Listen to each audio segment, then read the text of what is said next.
Hello everyone, welcome to the wonderful study club.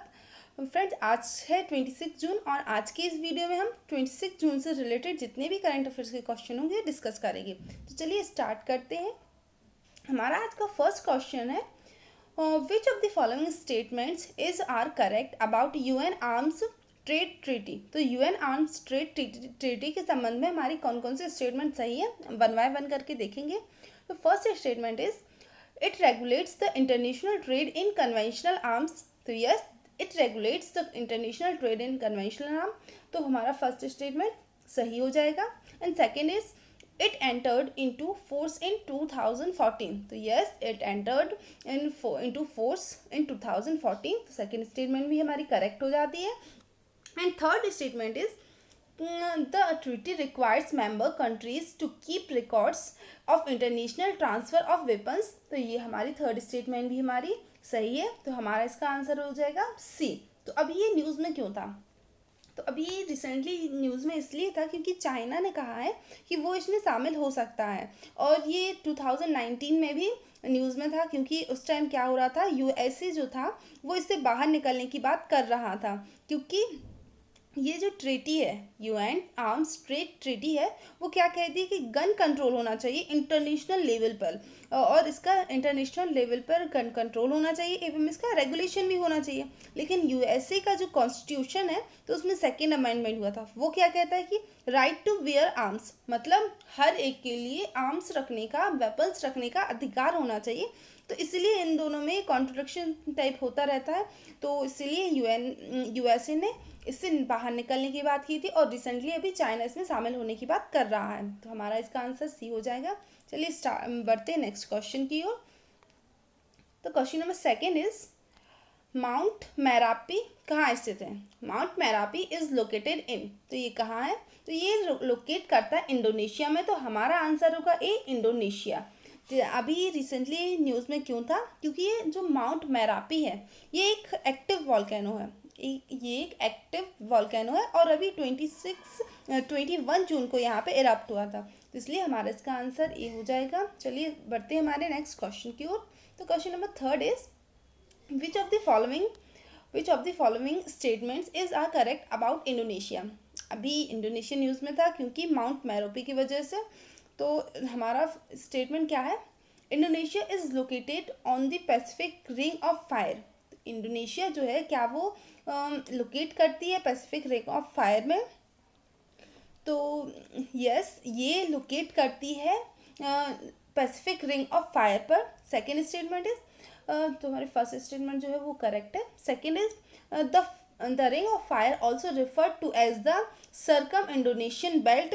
नहीं, इसको ये जो है इसको सर्कम इंडोनेशियन बेल्ट नहीं कहा जाता, इसको बोला जाता है सर्कम पैसिफिक बेल्ट के रूप में इसको जाना जाता है। इसलिए हमारी जो सेकेंड स्टेटमेंट है वो रॉन्ग हो जाएगी।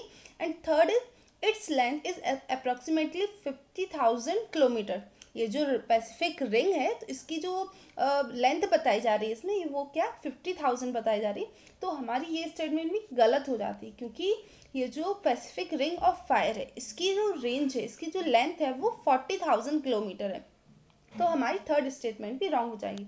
इसलिए हमारा आंसर हो जाएगा ए, ओनली वन। चलिए बढ़ते हैं हमारे नेक्स्ट क्वेश्चन की ओर। तो question number 4 is, JAM a special purpose vehicle comes under. JAM जो है वो एक स्पेशल पर्पस व्हीकल है, वो किसके अंडर में आता है? तो क्या ये वाणिज्य मंत्रालय के अंतर्गत आता है, क्या ये वित्त मंत्रालय के अंतर्गत आता है, क्या ये कृषि मंत्रालय के अंतर्गत आता है, या फिर ये इनमें से किसी के भी अंडर में नहीं आता? तो ये आता है हमारा वाणिज्य मंत्रालय के अंतर्गत। मतलब इसका जो आंसर होगा वो क्या है? बी, मिनिस्ट्री ऑफ कॉमर्स के अंडर में ये आता है। तो ये रिसेंटली अभी न्यूज़ में था क्योंकि जो जैम है, जैम का फुल फॉर्म होता है government e market place. Government e market place jam का फुल फॉर्म होता है। और इसमें क्या था कि जो भी गवर्नमेंट सामान खरीदेगी या गवर्नमेंट से जो भी चीज़ें ली जाएंगी तो उसमें बताना पड़ेगा कि वो किस कंट्री से आया है। मतलब उसका जो, जैसे मेक इन इंडिया है, मेक इन इंडिया जैसे, तो वैसे ही जैसे मेक इन चाइना है, मेक इन यूएसए, तो वो किस कंट्री ऑफ ओरिजिन का प्रोडक्ट है, तो ये उसमें बताना पड़ेगा। और जिस प्रकार से हम लोग अमेज़ोन से सामान खरीदते हैं या कुछ भी करते हैं, तो उसी तरीके से गवर्नमेंट से जो चीज़ें ली जाएंगी तो वो जैम के थ्रू ली जाएंगी। तो ये जो है वो किसके अंडर में आएगा, मिनिस्ट्री ऑफ कॉमर्स के अंडर में आएगा। और इससे क्या होगा कि हमारा जो मेक इन इंडिया है, मेक इन इंडिया जो हमारी पहल अभी शुरू हो रही है, चल रही है, तो उसको सक्सेसफुल बनाया जा सकेगा। ठीक है, चलिए बढ़ते हैं हमारे नेक्स्ट क्वेश्चन की ओर। क्वेश्चन नंबर 5 इज कि विच of the following state has launched मुख्यमंत्री श्रमिक रोजगार योजना। मुख्यमंत्री जो शहरी रोजगार मजदूरी फॉर कामगार योजना है वो किस राज्य ने स्टार्ट की है। तो ये जो अभी योजना चालू की गई है वो झारखंड सरकार द्वारा चालू की गई, तो हमारा इसका आंसर होगा सी, झारखंड।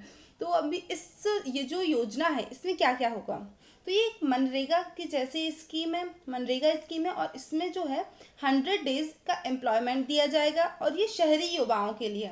हमने देखा ना कि मुख्यमंत्री श्रमिक शहरी रोजगार मजदूरी फॉर कामगार, तो ये शहरी युवाओं के लिए, जो शहरी जो मजदूर होते हैं उनके लिए ये योजना लाई गई है, और इसमें 100 डेज का जो है वो एम्प्लॉयमेंट दिया जाएगा। चलिए बढ़ते हैं हमारे नेक्स्ट क्वेश्चन की ओर। तो question number 6 is which of the following statements is are correct about Mukhyamantri Shramik योजना। तो मुख्यमंत्री श्रमिक योजना के बारे में कौन कौन से जो हमारे स्टेटमेंट है वो सही है। तो first is the objective is to enhance livelihood security for urban poor. तो यस, ये जो इसका जो ऑब्जेक्टिव है वो जो मतलब शहरी जो लोग हैं, अर्बन पुअर जो लोग हैं, उनको आजीविका देने के लिए ये स्टार्ट किया गया है। तो हमारा फर्स्ट स्टेटमेंट सही होगा। और जो हमारा सेकेंड स्टेटमेंट है वो the workers will be able to demand to work either in writing और orally for a minimum 7 days and maximum 125 days।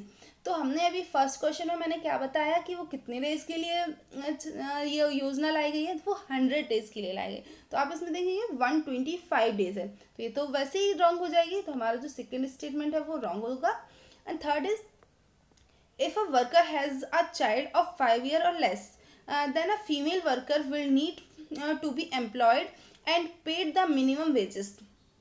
तो इसमें जो क्या है कि अगर किसी के पास कोई बच्चे हैं वो जो 5 साल या उससे छोटा है, तो जो फीमेल वर्कर रहेंगी उनको ज़्यादा जो female worker will need to be employed and paid the minimum wages उनको दिया जाएगा, और साथ ही साथ में उनके लिए मेडिकल फैसिलिटीज़ भी प्रोवाइड की जाएंगी एंड उनको सोशल सिक्योरिटी भी प्रोवाइड की जाएगी। तो इसलिए हमारा थर्ड स्टेटमेंट भी करेक्ट हो जाता है। तो देन हमारा जो आंसर होगा वो होगा फर्स्ट एंड थर्ड। तो हमारा आंसर हो जाएगा बी, फर्स्ट एंड थर्ड। चलिए बढ़ते हैं हमारे नेक्स्ट क्वेश्चन की ओर। तो question number 7 is freedom fighter Variyam Kunnath Kunjahammed Haji किसके साथ जुड़े हुए थे। ये जो वरियम कुन्नाथ कुंजा मोहम्मद हाजी हैं वो किसके साथ जुड़े हुए थे। तो क्या ये चुआर अपराइजिंग से जुड़े थे, क्या ये मोपला अपराइजिंग से जुड़े थे, या कुला रेवोल्यूशन से जुड़े थे, या कोली रेवोल्यूशन से जुड़े थे, रेवोल्यूशन से। तो ये जो थे, ये जो वरियम कुन्नाथ कुंज मोहम्मद हाजी थे, ये मोपला विद्रोह से जुड़े हुए थे, ये मोपला विद्रोह से जुड़े हुए थे। तो हमारा इसका आंसर होगा बी, मोपला अपराइजिंग। इसका आंसर क्या होगा, बी, मोपला अपराइजिंग। तो ये अभी रिसेंटली न्यूज़ में क्यों था मोपला अपराइजिंग, क्योंकि अब 2021 में इसके 100 ईयर्स पूरे होने वाले हैं, और ये जो वरियम कुन्नाथ कुंजा मोहम्मद हाजी थे ये इन्होंने इसमें पार्टिसिपेट किया था, तो इसलिए ये इम्पोर्टेंट हो जाता है। और चलिए बढ़ते हैं हमारे नेक्स्ट क्वेश्चन की ओर। Question number 8 is which of the following statements is are correct about Moplah rebellion of 1921। तो इस जो मोपला विद्रोह हुआ था 1921 में, तो उसके बारे में कौन सा कथन सही है, तो हमें ये बताना है। It is also known as Malabar rebellion. तो यस, इसको हम मालाबार विद्रोह के रूप में भी जाना जाता है। तो इसका तो फर्स्ट स्टेटमेंट जो है हमारी वो सही हो जाएगी। Second statement is the Moplah tenants against the Muslim landlords. तो इसमें क्या था कि ये जो मुस्लिम ज़मींदारों के खिलाफ मुपला किराएदारों ने मुस्लिम ज़मींदारों के खिलाफ आंदोलन किया था, ऐसा नहीं था। मुस्लिम जो किराएदार थे उन्होंने हिंदुओं के विरुद्ध किया था, तो इसलिए हमारा सेकेंड स्टेटमेंट रॉन्ग हो जाएगा। और थर्ड स्टेटमेंट इज ब्रिटिश सरकार ने बहुत आक्रामकता के साथ जवाब दिया इसे दबाने के लिए पंजाब रेजिमेंट्स, यहाँ दंडात्मक नहीं, यहाँ पंजाब है, Punjab regiments to suppress it and imposing martial law. तो इसमें क्या था कि ये जो पंजाब रेजिमेंट के थ्रू नहीं हुई थी चीज़ें, इसमें जो है वो गोरखा रेजिमेंट को लाया गया था, तो इसी वजह से हमारा ये थर्ड स्टेटमेंट भी रॉन्ग हो जाएगा। तो हमारा आंसर होगा ए ओनली 1। चलिए बढ़ते हैं हमारे नेक्स्ट क्वेश्चन की ओर। Question number 9 is which of the following statements is are correct about hyacinth macaw. तो ये जो हाइसिंथ मैकाओ है इनके बारे में बताना है कौन सी स्टेटमेंट सही है। तो first is it is a parrot native to central India. तो इन्होंने फर्स्ट में क्या बोला है कि जो पैरेट है वो कहाँ से आते हैं, सेंट्रल इंडिया से। तो नहीं, ये हमारी फर्स्ट स्टेटमेंट रॉन्ग होगी, क्योंकि ये जो आते हैं वो ये सेंट्रल और ईस्टर्न साउथ अमेरिका से आते हैं। ये कहाँ से आते हैं, सेंट्रल और ईस्टर्न साउथ अमेरिका से आते हैं, इसलिए हमारा फर्स्ट स्टेटमेंट है वो रॉन्ग हो जाएगा। और सेकेंड स्टेटमेंट हमारी जो है वो with a length of about 1 metre it is longer than any other species of parrot. तो यस, हमारी ये वाला स्टेटमेंट हमारा सही हो जाएगा, क्योंकि ये जो है लॉन्गर 1 मीटर की इनकी लेंथ होती है, और ये सभी पैरेट की जितनी भी स्पीसीज होती हैं उनसे ज़्यादा लॉन्गर होती है। तो सेकेंड स्टेटमेंट हमारी सही हो जाएगी। And third statement is it is the largest macaw and the largest flying parrot species। तो यस, थर्ड स्टेटमेंट भी हमारी सही होगी, तो इसलिए हमारा जो आंसर है वो होगा ए, सेकेंड एंड थर्ड। इसका हमारा आंसर क्या हो जाएगा, सेकेंड एंड थर्ड। चलिए बढ़ते हैं हमारे नेक्स्ट क्वेश्चन की ओर। तो question number 10 is which of the following statements is are correct about wild life crime control bureau. तो ये wild life crime control bureau के बारे में हमें बताना है कि हमारी कौन सी स्टेटमेंट सही है। तो हमारी फर्स्ट स्टेटमेंट है it is a statutory multidisciplinary body. तो यस, यह एक बहुवैधानिक बहुविषयक निकाय है, तो हमारा फर्स्ट स्टेटमेंट सही हो जाएगा। Second is it is established by government of India under the ministry of environment forest and climate change. तो हमारी सेकेंड स्टेटमेंट भी सही है। And third statement is it helps in combating organised wild life crime in the country. तो इसमें नाम से ही हमें शो हो जाता है कि वाइल्ड लाइफ क्राइम है, तो ये सही हो जाएगी। तो हमारे इसकी तीनों स्टेटमेंट सही होंगी, इसलिए हमारा इसका आंसर होगा D, all of the above.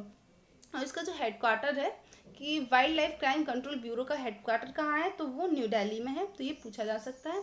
Friends, आज का हमारा वीडियो यहीं तक था। ये वीडियो आपको कैसा लगा कमेंट बॉक्स में ज़रूर बताइएगा, और अगर आपको हमारा वीडियो अच्छा लगता है तो हमारे चैनल को सब्सक्राइब कीजिए, लाइक शेयर एंड कमेंट भी कीजिए। Thank you so much for watching this video.